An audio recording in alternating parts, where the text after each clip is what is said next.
Hey guys, welcome to Vlogmas Day. Tell me ahead, so I'm kind of confused, but I'm thinking it's day 5. I got a haircut. It's kind of short, but I'm kind of vibing with it though. My hair was so long and unhealthy and I needed a cut and she killed it. So I'm gonna show you a quick little tour of my reading room, literally just the guest bedroom, even though we've never had a guest. I'm gonna just show you some little Christmas touches I added to the room. Only half of the room, the other half of the room is still a mess. So 1, 2, 3, let's go. Okay, so this is what you see when you walk in. I added my Christmas blanket and a Christmas pillow. This is my favorite little area. It honestly just looks cluttered, but I like it.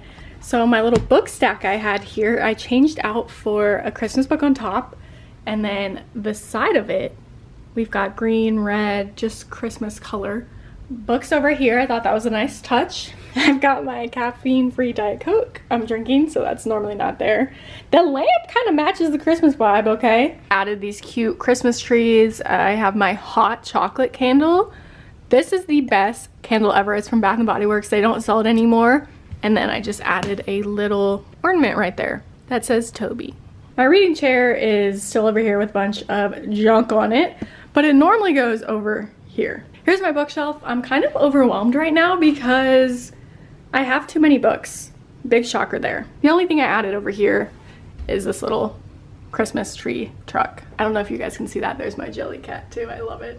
I don't know what to do here. I think I need to go through my books and be realistic because some of these books I've had since college, whether it be for required reading classes or internships, I just don't need some of these books. And other books I picked up, I either got them for free at little free libraries or stuff like that, or I've had them since literally middle school.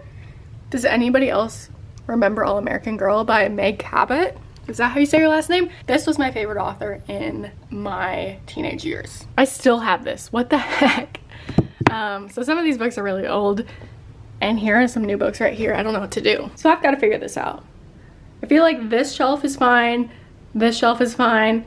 This is where it starts to get a little crazy right here. So I'll let you guys know what I decide to do. So it's 6:09 p.m. I do have some reading updates for you guys though. Last night on November 30th, I finished Heir of Broken Fate by Mads Rafferty. I was reading it on the Kindle. It is on Kindle Unlimited. And I got to about 86%.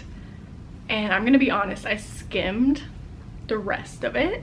I have conflicted feelings about this book because I didn't like it, but I want to support the author.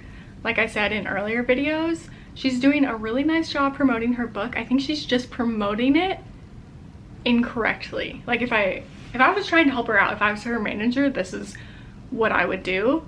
I see a lot of her videos where she's comparing it to ACOTAR and other huge fantasy novels, and I just don't think that's the case, because a lot of the reviews on Goodreads are people saying, I thought this was like ACOTAR, like no it's not at all. And I agree with that.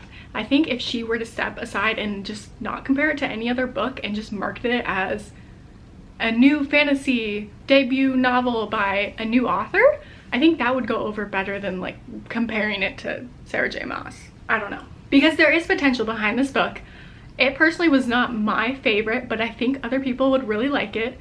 I've read a lot of fantasy, so I know what I'm looking for when it comes to fantasy, and this one did not do it for me. Okay, so here are my notes. This is good if you haven't read many other fantasy books.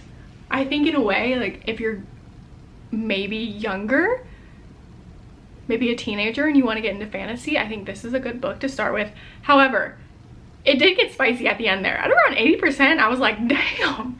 I thought, because in my head, I was thinking of feedback for her, even though I don't personally know her. I was thinking, wow, this could be a really good young adult book because it's very simple at times, the wording. And I was like, there's no spice. But then I got to spice, and the spice is spicing. So she killed that. But then it can't really be marketed as young adult, you know what I mean? So it did feel simple at times, but at other times it wasn't explained enough. So it would mention something once and then it would never go back to it, and I'm like, wait, what? And you're just supposed to remember this certain spell or this certain type of fae or magic or stuff like that, which I get.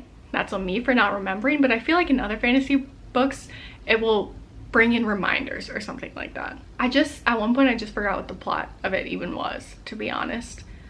Not every question I had was answered, and part of that is because it is a series. She's working on the second book right now, but I genuinely just, a lot was left unsaid. And at around 65% of the book, when they're at the, what they call the eclipse ball, what was happening there, I was like, wow, this is a great idea. I think she needed to expand on that chapter more. Everything happened really quickly. The good moments happened quickly, and then the not interesting moments felt slow. But that moment at the eclipse ball, I was like, wow. I was really interested in that portion of the book. Overall, just the book didn't do it for me. I think she needs to be marketing it differently, and she will get better reviews for sure on Goodreads and from readers in general. It's just very, very bold to compare it to ACOTAR. I did read to like 10% in the Mister last night, but I just get so tired so early these days because it's dark outside. So I didn't get very far. However, I was watching Angelisa's Reads, I think that's her channel, her video earlier, and she gives such good book recommendations. And I've heard of this book before, but I just forgot about it, but it's perfect for Christmas time. Winter in Paradise by Elin Hildebrand. I am 2 hours into it. I have 8 hours to go, and it is interesting so far. So the plot is the main character, Irene, she gets a call that her husband of 35 years went down in a plane crash. She flies out to, I think, the Virgin Islands or something, which is where the accident happened, and she discovers that he has had a secret life the whole time they've been married. He has a whole other family, and it unfolds from there. I'll come back to you guys later tonight after I eat dinner and hopefully read more. Okay, I want to show you guys this new bookish poster I got to hang up in this room. Oh my god, I'm obsessed. I want to get a really cute frame, maybe like with gold around the edges. Normal People. I don't know why I'm so obsessed with this book slash show. I read the book forever ago, and I'm in my Normal People era again. I love rewatching the show. I love just having it on in the background. I love these characters.